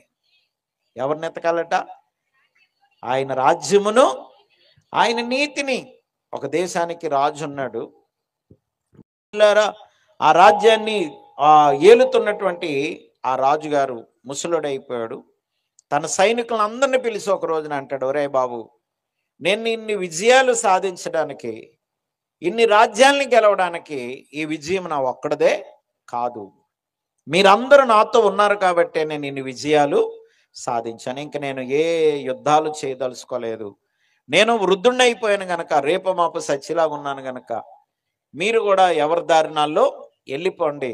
మీకు ఏదైనా ఏం కావాలో, ఏది అవసరం ఉందో అడగండి, మీ అవసరం మనసారా తీరుస్తానని చెప్పాడంట. వెంటనే అడగగానే చాలామంది ఉంటారు కదా, వాళ్ళ తృప్తి కొద్ది అడిగారు. రాజుగారు వాళ్ళు అడిగినవన్నీ ఇచ్చారు. అందరూ వెళ్ళిపోయారు, కానీ ఒక్కడు మాత్రం ఆయన దగ్గర ఉండిపోయాడు. ఏరా బాబు, నువ్వు అడగవే అని అంటే, అయ్యా నన్ను ఏమి అన్నంటే నాది ఒక కోరిక ఉందన్నాడు. కోరుకో, నీకు ఏదైనా ఇస్తాను అన్నాడంట. వెంటనే అతను అన్నాడంట, అయ్యా నేను మీతోనే ఉండిపోతాను, నా చివరి రోజు దాకా నేను ఇక్కడే ఉంటాను, నన్ను వెళ్ళిపోమని మాత్రం అనకండి, నాది అదే కోరిక అన్నాడంట. అప్పుడు రాజు అన్నాడంట, నా దగ్గర ఏముందిరా, ఉన్నదంతా వాళ్ళకి ఇచ్చేసాను, నా ఆస్తి అంతా, ఇంకా నా దగ్గర ఏముంది, ఈ రాజ్యం తప్ప. నా దగ్గర ఉండి ఏం చేస్తావు, ఈ ముసలోడి దగ్గర ఉండి ఏం చేస్తావు అంటే, అయ్యా మీకు సేవ చేసుకుంటాను అన్నాడంట. యుద్ధ వీరుడే, కానీ చివరిదాకా మీతోనే ఉండాలి, అది అతని కోరిక. వెంటనే రాజుగారు, సరే నీ కోరిక నేనెందుకు కాదనాలి అన్నాడు. రోజు రాజుగారికి ఉపచారం చేస్తున్నాడు, స్నానం చేస్తున్నాడు, బట్టలు తొడుగుతున్నాడు, కాళ్ళు నొక్కుతున్నాడు, అన్నం తినిపెడుతున్నాడు. రోజులు గడుస్తున్నాయి, బాగా వృద్ధుడైపోయాడు. ఒక రోజున ఆ లేఖర్ని పిలిచి అన్నాడంట రాజుగారు, అయ్యా ఈ రాజ్యం అంతా ఇంకా నాతో ఎవరు లేరు, ఈడు ఒక్కడే నాతో ఉండిపోయాడు, నేను రేపో మాపో సచ్చిలాగా ఉన్నాను, ఈ ఆస్తి అంతా ఆడి పేరుని రాసిండు అన్నాడంట. దేవుని బిడ్డలారా, ఆ రాజు చనిపోయాడు ఒక రోజున. ఆ యావదాస్తికి వారసుడుగా మిగిలిపోయాడు. ఎందుకు అనంటే మొదట నా నీతిని, నా రాజ్యాన్ని వెదకండి, అప్పుడు అవన్నీ మీయే. హల్లెలూయా. ఏది లేదని చింతించావో, ఏది లేదని ఏడ్చావో, ఏది లేదని దుఃఖపడ్డావో, ఏది లేదని కలలుగన్నావో, అవన్నీ నీ వశము కావాలంటే మొదట ఆయన రాజ్యాన్ని, ఆయన నీతిని మనం వెదకాలి. దేవుని బిడ్డలారా, దేవునిని వెదకకుండా అవి మనకి దొరకవు. వెదకండి దొరుకుతాయి అన్నాడు కానీ వెతకండి దొరుకుతాయి అనలేదు. వెతకండి, అప్పుడే మీకు అవి దొరుకుతాయి. దేవుని బిడ్డలారా, 10 గొర్రెల గురించి చెప్పిన ఉపమానం అదే. తప్పిపోయిన గొర్రెను వెతకడానికి వెళ్ళడా, అది దొరికినప్పుడు అతని సంతోషం ఎలా ఉంటుందో రాశాడు.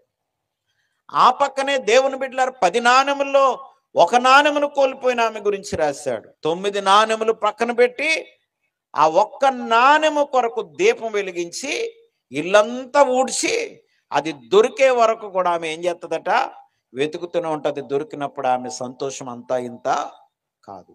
అక్కడే రాశాడు తప్పిపోయిన కుమారుడు గురించి. దేవుని బిడ్డలారా, ఈ 3 ఉపమానాలు ఒక చోట రాయబడ్డాయి. అక్కడ తప్పిపోయిన కుమారుడు తిరిగి వచ్చిన దానిలో ఉన్నంత సంతోషం తన ప్రక్కనున్న కొడుకు విషయంలో లేదు ఆయనకి. గట్టిగా స్తోత్రం చెప్పండి. ఈ రాత్రి ప్రభువు మీద నువ్వు ఆధారపడి దేవుని బిడ్డలారా నీ చింతలు తీసివేసుకోవాలని ఆశ ఉంటే, దేవుని బిడ్డలారా వాక్యం చెప్తుంది, ముందు నీ ఇంటిని, నీ బిడ్డల్ని కాదు, నీ పనులు కాదు నువ్వు వెతక్కోవాల్సింది, నా దేవుని సన్నిధిని వెతకాలి, దేవుని మందిరాన్ని వెతకాలి. నీ దేవుని గణపరచడానికి దేవుడు నిన్ను రక్షించుకున్నాడు కదా. కదండి, 4 రోజులు వెనక్కెళితే, యేసు ప్రభువా నువ్వు నా పాపాల కోసమే చచ్చిపోయావు. అక్కడ నేను ఎంత పాపిని తండ్రి. ఆ యాల ఏడిసేస్తుంది ఒక్కొక్క అమ్మ, ఎంత ఏడుపో. కళ్ళని నీళ్ళు ఇలా తుడుచుకున్నా ఆగు, ఇలా తుడుచుకున్నా ఆగు, ఇలా తుడుచుకున్నా ఆగు, ఎప్పుడో మనం వచ్చేస్తూ ఉంటాయి. ఆయాలకే డెకరేట్ చేయబడుతుంది ఆ మనిషి, ఆయాలకే సిద్ధం మేకప్ చేయబడుతుంది. ఆయాలు ఏడిసేస్తుంది ఆ ఏడుపు అంతా. నన్ను అడిగితే నువ్వు రోజు ఏడాలి, నేను పాపిని ప్రభువా అని. నిన్ను సిలివేసేసారని ఆడొద్దు, ఆయనే ఆడొద్దని చెప్పాడు. కొంతమంది ఎవరో అంటారు యేసు ప్రభులు శ్రమల దినాలు కాదు, మనకు శుభదినాలే.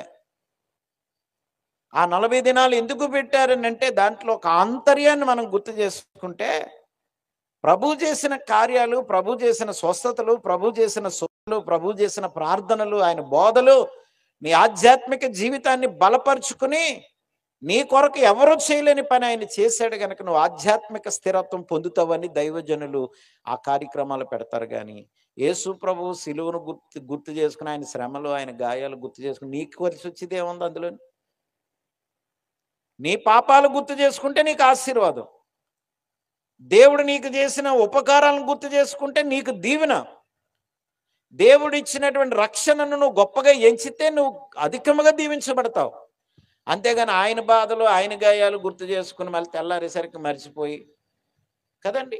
ఒక ఆవిడ అంటుంది మేము చేయంగానే, ఒక ఆవిడ అంటుంది మేము 40 రోజులు పువ్వులు పెట్టుకోమండి, ఆ 40 రోజులు నీ ఇస్తేనమండి, ఆ 40 రోజులు ఇంకేదో చేయమండి అన్నది. మంచిది, మంచిది. దేవుని బిడ్డలారా 40 అయినా బైబిల్ చెప్తా 365 రోజుల్లో 40 తీసేస్తే ఇంకా 325 ఉంది. పోనీ సంవత్సరానికి లెక్క చూసి మన భక్తి అలాగ ఉండకూడదు. దేవుని బిడ్డలారా బైబిల్ ఏమంటదంటే, అనుదినం ఆయన నీ భారము భరించుచున్నాడు అంటాడు కీర్తనకారుడు. అనుదినం, అప్పుడప్పుడు కాదు. మరి అనుదినము మన భారాన్ని పంచుకునే దేవుణ్ణి అనుదినము మనం కలుసుకుని ఆరాధించే వారుగా ఉందుముగాక.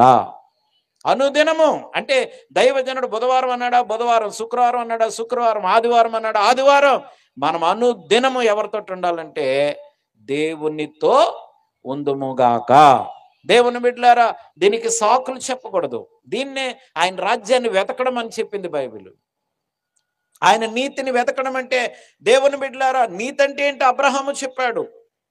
అబ్రహాము దేవుని నమ్మినది అతనికి నీతిగా ఎంచబడెను. దేవునిని కలిగి జీవించడమే నీతి. హల్లెలూయా. నువ్వు వేసుకున్న పరిశుద్ధమైన వస్త్రాలో, నువ్వు ధరించుకున్న తెల్లటి వస్త్రాలో, నువ్వు స్నానం చేసి సబ్బుతో నీ ఒళ్ళంతా కడుక్కున్న ఆ శరీరం అది కాదు. దేవుని బిడ్డలారా ప్రభువుని కలిగి జీవించడమే నీతి. అందుకనే వాక్యం చెప్తుంది, నా రాజ్యాన్ని వెతకండి, నా నీతిని వెదకండి, అప్పుడు నీ చింత యావత్తు నీలోంచి తొలగిపోవును గాక. మూడో మాట చెప్తాను దేవుని బిడ్డలారా, ఫిలిప్పీయులకు 4వ అధ్యాయం 6వ వచనంలో అంటాడు, చింతించకు గాని ప్రార్థించు. దేవుని బిడ్డలారా, దేవుని పిల్లలంగా చింతించడం అనేది సాతానికి మనం అవకాశం ఇచ్చిన వారం అవుతాం. నువ్వు దుఃఖపడుట వలన సాతాను పల్లికిలిస్తాడు మనల్ని చూసి. బిడ్డలారా, వాక్యం చెప్తుంది, మరి ఏం చేయమంటారయ్యా? బైబిల్ అంటది ప్రార్థించు. దేవుని బిడ్డలారా, ప్రార్థన ఎలాగ ఉండాలంటే బైబిల్ అంటది లోక సువార్త 18వ అధ్యాయం 1వ వచనంలో, విసుగక మనం ఏం చేయాలి? ప్రార్థన చేయాలి. నీ క్షేమము కొరకు, నీ సంఘ క్షేమము కొరకు, నీ బిడ్డల భవిష్యత్తుల కొరకు, దేవుని బిడ్డలారా నీ ఇంటిని ఆవరించున్నటువంటి సమస్యల కొరకు, నీ ఒంటిని ఆవరించిన తెగుళ్ళ కొరకు నిరంతరము నువ్వేం చేయాలి? ప్రార్థన చేయాలి. ఇది మూడవ మాట. చింతించకు గాని ఏం చేయాలా? ప్రార్థన చేయి. దేవుని బిడ్డలారా, ఆ ప్రార్థన చేయుట ద్వారా మన చింతలన్నీ ఏమవుతాయి? తొలగిపోతాయి. అందుకే భక్తుడు అంటాడు, ప్రార్థన నీ పరిస్థితులను మార్చును. ఎన్నో మార్లు మీకు అలాంటి దైవజనుడు దొరకడం నిజంగా దేవుని కృప. నేను సంఘానికి వెళ్ళాను, ఆ పాస్టర్ గారికి వాక్యం చెప్పడం రాదు. నిజం, వాక్యం చెప్పడమే కాదు, నడిపించడం కూడా రాదు. మరి ఎలాగున్నారా? ఎంత జనం ఉన్నారు? 100 మంది 150 మంది పైన ఉన్నారు. ఎలా ఉన్నారు? మా నాన్నగారిదండి ఇది అంటున్నాడు ఆయన. మీ పాస్టర్ గారిని అలా నిలబెడితే 1-2 గంటలనే చెప్పేస్తాడు ఆయన వాక్యం. మంచి సేవకుడు. దేవుని బిడ్డలారా, ఉన్నది ఉన్నట్లుగా మాట్లాడే వాళ్ళు బహు కొద్ది మందే ఉన్నారు. నేను చాలా చోట్లకి తిరుగుతాను కనుక చూస్తాను, విమర్శించలేదు కానీ ఉన్నది ఉన్నట్లుగా చెప్పేవాళ్ళు కొద్ది మందే ఉన్నారు. మనము తప్పుడు బోధల్లోకి, దొంగ బోధల్లోకి మనము వెళ్ళిపోకూడదు. బైబిల్లో బెరియా సంఘం అని ఒకటి ఉంది. ఈ బెరియా సంఘము, ఈ పౌలు శీలులు అనేవాళ్ళు దేవుని వాక్యాన్ని బోధిస్తూ ఉంటే ఆ వాక్యము వాక్యానుసారమో కాదని వారు లేఖనాలను పరిశీలించారని చెప్పాడు. స్తోత్రం చెప్పండి. వారు అత్యాసక్తితో ప్రార్థించేవారుగా ఉన్నారని చెప్పారు. వినుటలో దేవుని బిడ్డలారా వారు వినుచుండిరి అనలేదు, కానీ దేవుని యొక్క వాక్యాన్ని వినుటల్లో గ్రహించేవారుగా ఉన్నారు. అందుకనే ఘనమైన వారు అని కూడా బెరియా సంఘం గురించి పౌలు గారు చెప్పారు. దెసలోనిక సంఘానికి వెళ్ళి నేను వాక్యం చెప్పాను, అక్కడున్న సంఘానికి ఇక్కడున్న సంఘానికి తేడా ఏంటంటే ఇది ఘనమైన సంఘం అని చెప్పాడు. స్తోత్రం చెప్పండి. సంఘాలు చాలా ఉంటాయి, నువ్వు సంఘం ఉండాలా? ఘనమైన సంఘముగా. దేవుని బిడ్డలారా, వాక్యాన్ని వినే సంఘమే కాదు, విని దానిని గ్రహించే సంఘముగా ఉండాలి. అది దేవునికి ఇష్టం. దేవుని బిడ్డలారా, అంతేకాదు దైవజనులకి సహకరించే సంఘం అంట బెరియా సంఘం. వాక్యము ఒకప్పుడు విన్నారు, దాన్ని గ్రహించారు. రెండవది, అది లేఖనానుసారమో కాదో పరిశీలించారు. ఆ వాక్యం యందు విశ్వాసం ఉంచారంటే నమ్మి రక్షణ పొందారు. 4వ స్టెప్ ఏంటంటే వాళ్ళు చేసిన పని దైవజనుడైన పౌలు గారి యొక్క పరిచర్యకి సహకారులుగా నిలబడ్డారంట. స్తోత్రం చెప్పండి. 4వ స్టెప్, ఆఖరి స్టెప్ అందరికీ కొంచెం నొప్పుగానే ఉంటుంది, కానీ అక్కడే ఉంటాయి అసలైన దీవెనలు. ఒక వ్యక్తి దేవుని పరిచర్య చేయాలంటే కష్టమే. నా భార్య టైలరింగ్ చేసుకుంటుంది. ఆ టైలరింగ్లో కూడా ఆవిడకి టైం ఉంటే కుట్టుకుంటుంది, పొద్దుగా తీసుకుంటుంది, అన్ని మోడల్ కుట్టుకుంటుంది. ఆవిడకి ఎవరు నేర్పలేదు. ఆవిడ మొండి రకం, ఆవిడే నేర్చుకుంది, ఆవిడే చేసుకుంది. నేను ఎక్కడ జాకెట్కి 300-500 ఇచ్చేస్తానని బయట వాళ్ళకి ఎత్తం చూసింది 2-3 సార్లు. ఆ సామలకోటలో హేన బోటిక్ అని అక్కడ కుట్టించుకోండి నేను ఏమన్నా బట్టలు. ఈ పట్టు చీరలు ఎలాంటి అంటే మరి అందరూ కుట్టించుకుంటున్నారు, ఏమాత్రం చేయలేకపోయాడే లాయన ఇలాగ ఉంటుంది కదా పరిస్థితి. చేస్తే అయ్యి బాబు, ఒక జాకెట్కి 500, మామూలు జాకెట్కి 300. మిషన్ ఉంటే నేనే కుట్టేసుకుందని అనుకున్నది ఆవిడ. పట్టుదలగా నేర్చుకుంది. అందులోంచి కూడా ఆవిడ దశమ భాగం తెచ్చిస్తుంది. స్తోత్రం చెప్పండి. నిజం. ఈ 40 రోజులు కూటాలు ఎందుకంటే మీకు తెలియదని నేను చెప్తలేదు. ఒకవేళ ఎవరైనా తెలుసుకోలేని వాళ్ళు ఉంటే తెలుసుకుంటారని. ఏ పాస్టరమ్మ ఇవ్వాలా? ఇవ్వాలా? ఏ పాస్టరమ్మ అయితే ఎవరికి? దేవుని బిడ్డలం ప్రతి భాగంలోనూ దైవజనుడికి ఇచ్చేసేది ఇచ్చేయాలి. వాళ్ళ సంపాదన అయితే వాళ్ళ చేతికి పొందింది అయితే అందులోంచి ఇచ్చేయాలి. 40 రోజుల కోటాల్లో 2 సంఘాల్లో నేను మాట్లాడేవాడిని, ఒక సంఘంలో అమ్మగారు మాట్లాడేవారు. మా భార్య ఏ ట్రైనింగ్కి వెళ్ళలేదు, అన్నకు కూడా తెలుసు, ఆవిడని ఎక్కడికి పంపలేదు. చాలా కండిషనల్గా పెరిగిన ఫ్యామిలీలో పెరిగింది ఆవిడ. నీతో మాట్లాడడం కూడా వెళ్తుంది ఆవిడకి. అంటే ఎలా మాట్లాడకూడదు, అది గొడవ వచ్చేస్తుంది అనమాట. గొడవ అంటే అదేంటి పాస్టర్ గారు ఏంటి, కనీసం సరదాగా మా వదిన గారు చాలా బాగా మాట్లాడతారు. ఆవిడ చాలా ఆరోగ్యవంతురాలు. దేవుడు ఏదో ఒక శోధన పెడతాడు. ఆవిడ నాకు బాగా తెలుసు. చాలా చక్కగా నవ్వుతా, ఎప్పుడు గలగల మాట్లాడతారు. చాలా ఆకర్షణీయంగా అందరితో సంగతి. నా భార్యకు ఆ టాలెంట్ లేదు, ఇప్పుడు వచ్చింది, ప్రారంభంలో లేదు. నేను ఏం గొడవ వచ్చేస్తుంది అనుకుని నేను వెనకాల ఆలోచించేవాడు. ఒక బైబిల్ కాలేజీ లేదు, ఎక్కడో కాన్ఫరెన్స్కి ఆవిడ వెళ్ళలేదు, ఒక్కడే వినలేదు, నా వెనకాల అలాగే విని విని విని.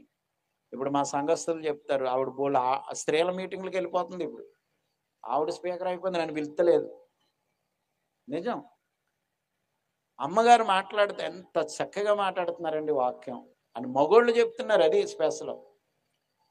అశ్రమ గారు చెప్తే మేము ఎప్పుడైనా లేదండి బాబు, ఆవిడ ఒక మాట కూడా మాట్లాడదు ఎవరితోటిని. ఆ 40 రోజుల కోటాల్లో కూడా ఆవిడకి వెళ్ళిన సంఘాల్లో వచ్చిన కానుకల నుంచి కూడా దశంభాగం. అయ్యా ఇదిగో నేను వెళ్ళాను కదా, నేను అన్నాను నువ్వు పరిచర్య చేస్తా, అక్కడ రూపాయి వచ్చినా 10 రూపాయలు వచ్చినా అది నీ ఇష్టం, నాకేం అవసరం లేదని చెప్పాను. ఆ డబ్బులోంచి మందిరానికి ఏం కొనాలా, నాకేమొద్దు ఈ డబ్బులు, మందిరానికి ఏదోటి కొనేద్దాం. అయితే దేవుని భాగం ఇవ్వాలి కదా, దశం భాగం అందులోంచి కూడా. నువ్వు ఎప్పుడు అందులోంచి అలాంటివి నేర్చుకుంటావో నువ్వు దీవించబడదు గాక. దేవుని బిడ్డలారు ఎన్నుంటే సుఖమే ఉందండి. 12 లక్షలు దాసింది ఆ మనిషి. ఎందుకు ఎందుకు బాబోయ్ బాబోయ్ బాబోయ్ అని మనసు మీద చచ్చిపోయింది. చూసారా? దేవుని బిడ్డలారు ఎంత ఉంటే ఎందుకంటే మనశ్శాంతి లేని జీవితాలు. కనుక బరియా సంఘం అలా లేరు, దైవజనుడికి సహకారులై ఉన్నారు. హల్లెలూయా. నువ్వెంత ఇచ్చావు అనలేదు, ఎవని సామర్థ్యము కొద్దీ వారు దైవజనుల పరిచర్యలకు ఇచ్చారని పౌలే చెప్పాడు. కొరింథీ సంఘంతో అంటాడు, నేను శ్రమలో ఉన్నప్పుడు, నేను బాధలో ఉన్నప్పుడు, నేను కష్టంలో ఉన్నప్పుడు నన్ను ఆదరించారు మీరు అని సంఘానికి కృతజ్ఞతలు చెప్పాడు పౌలు గారు. మన దైవజనుడు మన కోసం ఏం చెప్పాలా? కృతజ్ఞతలు చెప్పాలి. హల్లెలూయా. దేవుని బిడ్డలారా మనము ప్రార్థించే సంఘముగా ఉండాలి. చివరిగా ఆ మాట చెప్తున్నాను, కృతజ్ఞత కలిగిన వారముగా ఉండాలి. కొరింథీయులకు 2వ పత్రిక 1వ అధ్యాయం 16వ వచనంలో 11వ వచనంలో ఆ మాట రాయబడింది. కొరింథీయులకు 2వ పత్రిక 1వ అధ్యాయము 11వ వచనం చూడండి. అక్కడ రాయబడిన మాట చదువుకుని ముగించుకుందాం. అనేకుల ప్రార్థన ద్వారా మాకు కలిగిన కృపావరము కొరకు అనేకుల చేత మా విషయమై కృతజ్ఞతాస్తుతులు చెల్లింపబడును. హల్లెలూయా. ఈ మాట పౌలు గారు చెప్పారు. ఇంకా కిందకు వస్తే, మా అతిశయం ఏదనగా లౌకిక జ్ఞానం అనుసరింపక దేవుడు అనుగ్రహించే పరిశుద్ధతతోనూ నిష్కపటముతోనూ దేవుని కృపనే అనుసరించి లోకంలో నడుచుకుంటామనియు, విశేషముగా మీ ఎడలను నడుచుకుంటామనియు మా మనస్సాక్షి సాక్ష్యమిస్తుంది అని చెప్పాడు. హల్లెలూయా. దేవుని బిడ్డలారా, సంఘము ఎప్పుడు చింత నుంచి తప్పించబడుతుంది అని అంటే మొదట మనకి విశ్వాసం ఉండాలి. ఎవరి మీద? అందరూ మాట్లాడండి, అయిపోయింది. ఎవరి మీద?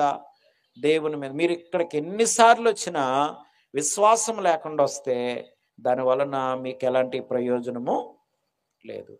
కనుక దేవుని బిడ్డలారా, యేసు ప్రభుల వారే యోహాను సువార్త 14వ అధ్యాయంలో మీరు దేవుని యందు విశ్వాసం ఉంచారు కనుక నా యందు విశ్వాసం ఉంచండి.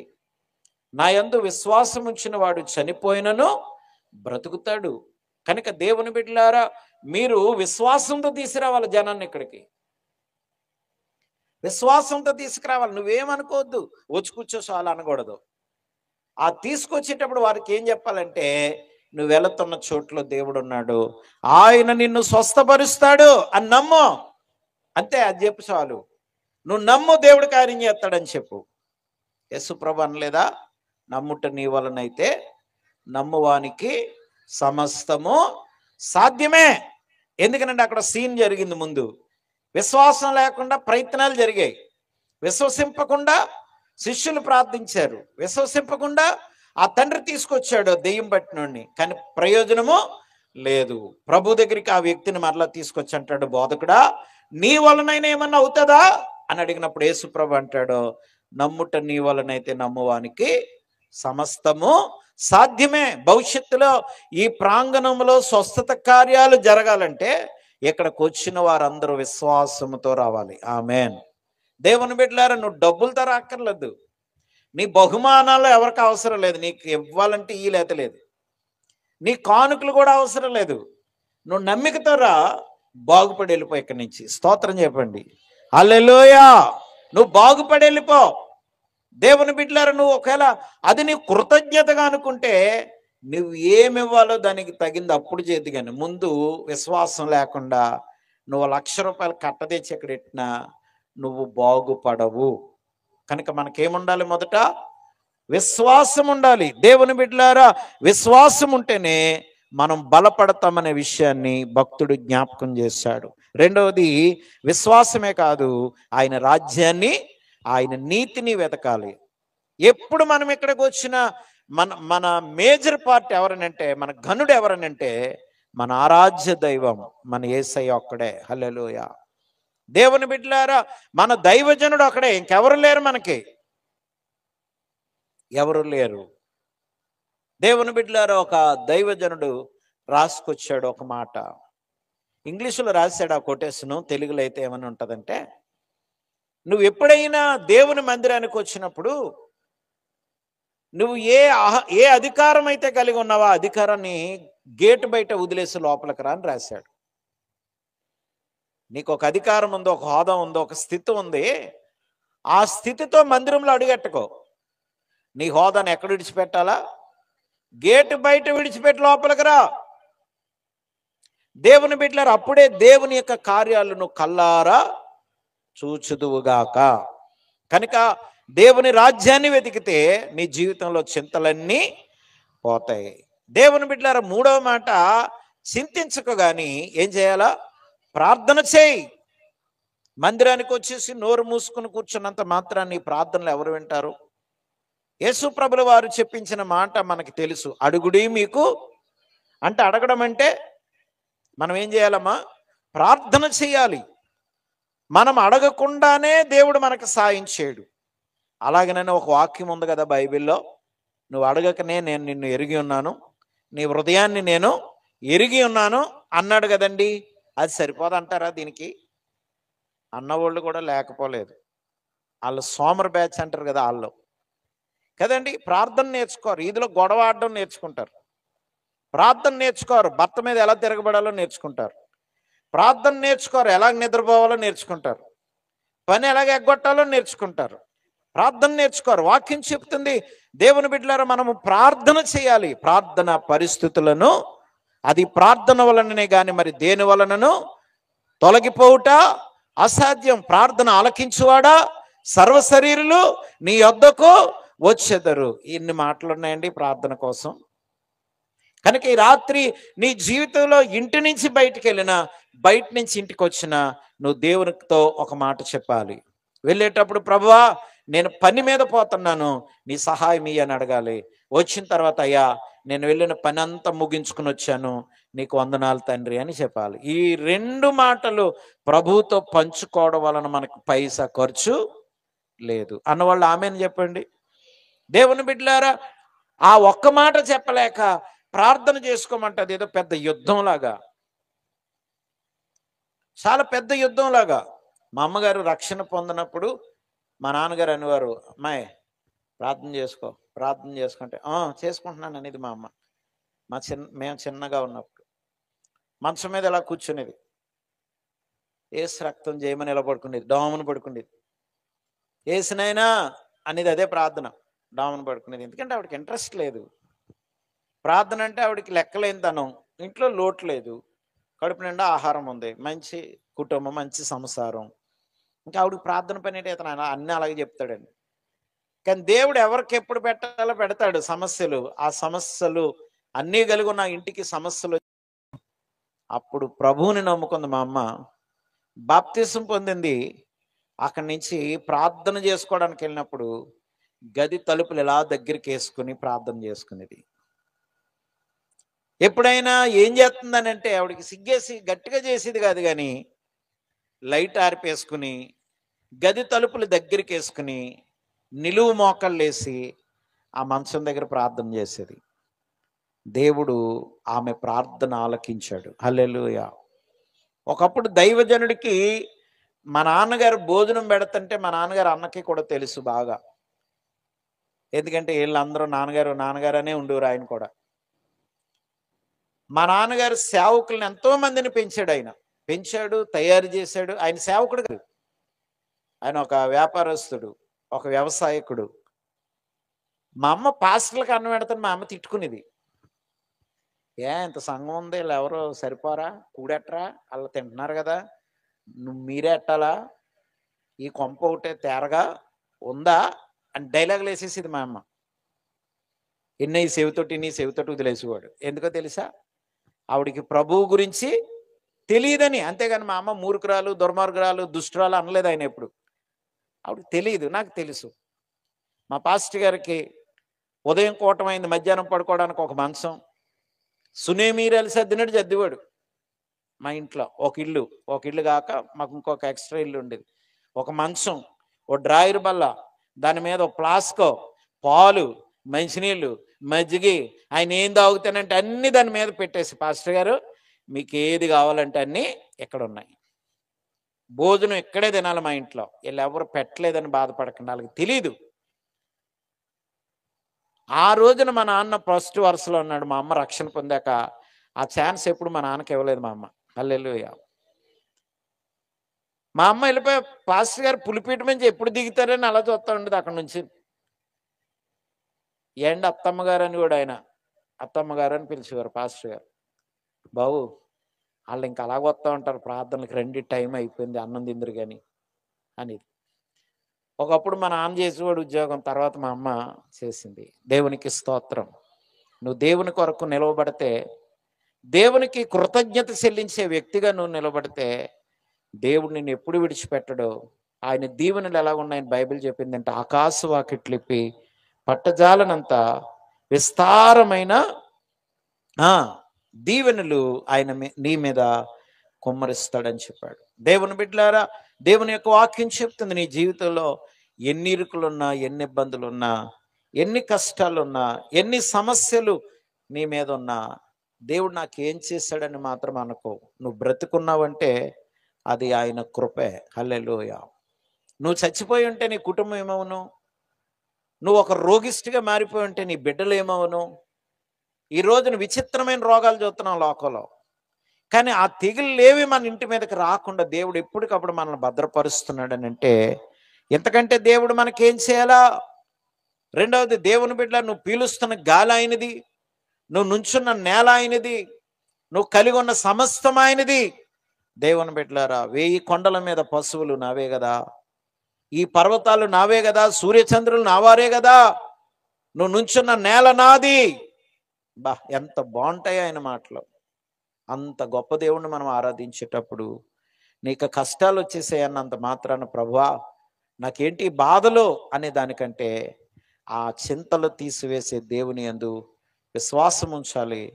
ఆయన రాజ్యాన్ని, ఆయన నీతిని వెతకాలి. ఆయన సన్నిధిలో మోకరిల్లి ప్రార్థన చేయాలి. కృతజ్ఞత జీవితము కలిగి కడదాకా బ్రతకాలటి కృప దేవుడు నీకు దయచేయనుగాక. ఆమేన్. తలలు వంచండి, ప్రార్థన చే